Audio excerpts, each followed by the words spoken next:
gabi, araw po ako talagang lumalapit sa ating Panginoong Diyos Ama at sa kanyang bugtong anak na si Jesus. Sa akin pong paglapit, lagi po akong nagsa-sign of cross. Yun po ba dapat po ba sa ating paglapit, kailangan po bang mag-sign of cross?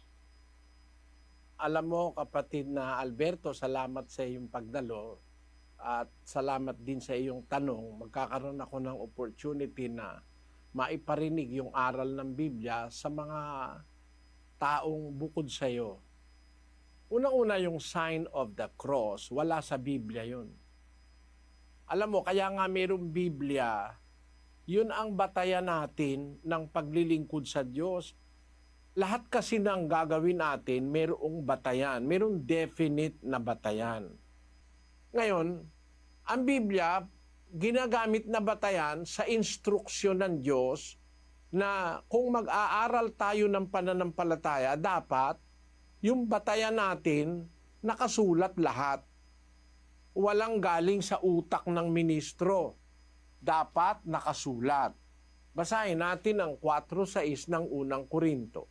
Ang mga bagay ngang ito, mga kapatid, ay inianyo ko sa halimbawa sa aking sarili at kay Apolos dahil sa inyo, upang sa amin ay mga tuto kayo na huwag magsihigit sa mga bagay na nangasusulat, upang ang sino man sa inyo ay huwag magpalalo ang isa laban sa iba. Pansin mo yung salita ni San Pablo, upang sa amin ay mga tuto kayo na huwag magsihigit sa mga bagay na nangasusulat. Ang disiplina ng pagkatuto kung alin yung nakasulat. Ayun. Dapat kung alin ang nakasulat, yun ang paniniwalaan mo. Yun ang matututuhan mo. Kasi yung nakasulat, yun ang utos ng Diyos. 14:37 ng unang Korinto. Kung iniisip ni man na siya'y propeta o ayon sa Espiritu, ay kilalanin niya ang mga bagay na sa inyo'y isinusulat ko, na pawang utos ng Panginoon. Pakaliwanag, ang isinulat ng mga apostol, utos ng Panginoon. Kaya nasulat yan, yun ang pinasulat ng Diyos sa kanila. Samantalang sila'y tinuturuan, ipinasusulat ng Diyos sa kanila, yun dapat na informasyon, aral, salita, karunungan, kaalaman na itatawid sa tao. Gumamit ang Diyos ng instrumentong mga tao para sumulat. Unang-una si Moises, isang prinsipe si Moises, prinsipe sa Ehipto, kinilalang anak ng anak na babae ni Paraon. Kung matatandaan nyo yung 10 Commandments, si Moises ay inampon ng anak na babae ni Paraon, tinuruan sa Ehipto. Isa siya sa mga tao na propetang tinawag ng Diyos, kinasangkapan sa pagsulat ng nakasulat sa Biblia. Tapos tumawag siya ng mga propeta, sumulat din sila Isaias, Jeremias, etc. Tapos sa panahon ni Kristo, tumawag siya ng mga apostol na pinasulat ni Kristo ng kanyang mga aral. Sabi ngayon ng mga apostol, kung mag-aaral kayo, matuto kayo sa amin, wag higit sa nakasulat. Dapat kung alin yung nakasulat, yun ang matutuhan natin. Pag hindi nakasulat, hindi kasama yun sa dapat nating tanggapin. Kasi hindi yun ipinasulat ng Diyos eh.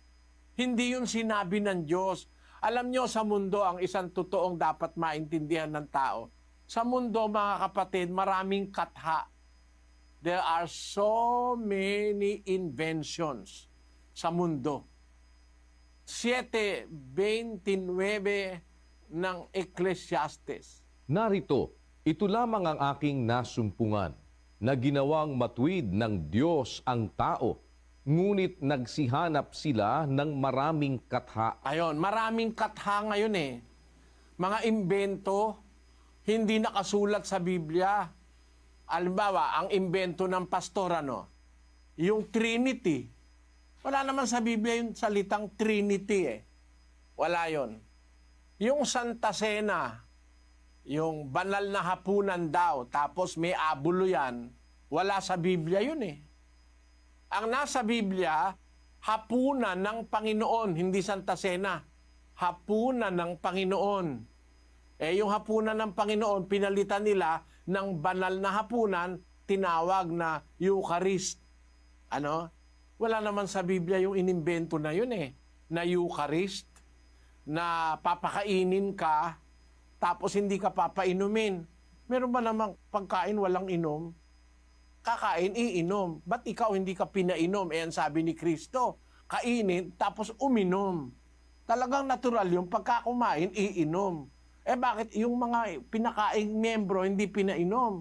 Kulang. Wala sa nakasulat yon. Kaya kailangan matuto tayo, wag hihigit sa nakasulat. Ibig sabihin nung wag hihigit sa nakasulat, eksakto. Kung ano talaga yung nakasulat, yun ang matutunan natin. Ngayon, hindi mahirap ngayon hanapin sa Biblia. Meron ng computer kasi. Tingnan mo, pagka nag-ano ka sa Facebook, bilyon-bilyon ng tao sa Facebook no? Pero pagka nag-click ka ng pangalan, agad-agad nakikita yung pangalan sa Facebook Ganon din sa Biblia. Napaka-liit ng Biblia kung ikukumpara sa record ng bilyon-bilyon tao sa mundo ngayon na gumagamit ng internet at saka Facebook. Bilyon-bilyon ng tao sa internet pero madaling makita. Kaya sa Biblia, madali mong makita ngayon, meron bang sign of the cross? Tingnan nga natin, kapatid na Luz, pahanap mo nga sa computer kung ano ang sasabihin ng computer. Opo, hanapin natin ang sign of the cross sa English Bible, sa Douay-Rheims version, from Genesis to Revelation, result, no word or phrase found. Kung nakikita mo yan, kapatid na Alberto, yung Douay-Rheims version ng Biblia, yan ang Bibliang Katoliko mismo. Yan ang ginagamit ng Katoliko, kaya dyan natin hinanap. Yung palang sign of the cross, wala pala sa Bibliang Katoliko mismo tignan naman natin sa ibang Biblia. Sa lahat na ng Bibliang Ingles, meron bang tinatawag na sign of the cross, kapatid na Luz? Hanapin po uli natin in all English translation. Let us search for sign of the cross from Genesis to Revelation. Result, no word or phrase found. Ayan, ang sabi ng computer, hindi pala naman nakasulat yung sign of the cross paano mong gagamitin yun? Alam mo kung ano yung sign of the cross, kapatid? Basahin natin, kapatid na Daniel, yung Discourses on the Apostles' Creed na isinulat ni Reverend Clement H. Crack sa pahina 17, kapatid na Daniel. Ito po ang sinasabi ng Discourses on the Apostles' Creed by Reverend Clement Crock, page 17.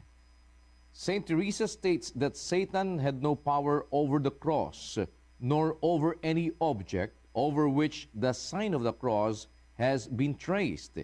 It is the Christian's strongest and most powerful weapon against Satan. Ayon daw kay Santa Teresa, hindi naman apostol yun. Hindi naman mangangaral ng Diyos yun. Ang sabi raw ni Santa Teresa, yun daw sign of the cross, yun daw ang strongest and most powerful weapon against Satan. Yung pala, panlaban kay Satanas yung sign of the cross.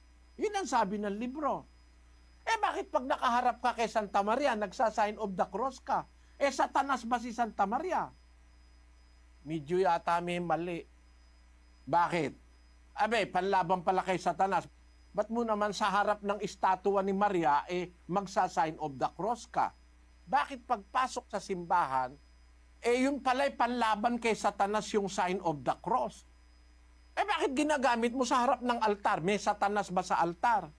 Mag-isip ka, kapatid na Ito pa ang panalangin, hindi namin ito inimbento. Ito'y isinulat sa maikling katisismo, kapatid na Daniel. Ito po ang maikling katisismo, pahina 3, may nihilabstat ni J.C. Abriol at imprimatur ni Hernando Antiporda. Printed and published by Catholic Trade, Manila Incorporated. Ang tanda ng Santa Cruz. Ang tanda ng Santa Cruz ang ipag-adyam mo sa amin Panginoon naming Diyos, sa mga kaaway namin. Ang tanda pala ng Santa Cruz, pang-adya sa kaaway. Magkapareho.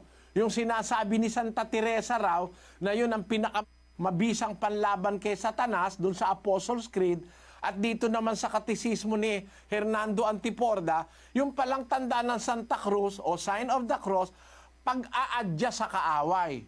Kung pag-aadya sa kaaway, mananalangin ka sa Diyos. Ba't ka naman gagawa ng Sign of the Cross? Bakit pagkakain bago dumulog sa lamesa, nagsa-Sign of the Cross? Pang-adya pala sa kaaway. Kaaway mo ba naman yung pagkain? At meron pa ako nakikitang pagkalmawa, nakasakay sa jeep o sa bus, nung nagbubusak at nag-jeep, pag natatapat sa simbahan, nagsa-Sign of the Cross. Ba't ganun ka ako? Yung pala'y pang-adya sa kaawa, yung pala'y panlaban kay Satanas. Ba't pagtapat sa simbahan dali-daling nagkukuros? Magulong aral yan kasi wala sa Biblia. Mag-isip ka, kapatid. Hindi naman sa akin galing yun galing sa libro nyo. Kaya ako naman kinuha sa libro nyo ang sagot dahil wala naman kasi sa Biblia. Di ba? Kasi hindi nakasulat sa Biblia na pag mananalangin, mag-Sign of the Cross ka. Wala nun. Wala nun sa Biblia. Di hahanap ako ng ibang impormasyon. Nakita ko sa librong Katoliko, yung palang Sign of the Cross, pang-adya sa kaaway, panglaban sa kaaway, at pinakamabisang panlaban kay Satanas. Sabi ko, may mali. Mali talaga, kapatid. Sana naunawaan mo, kapatid na Alberto.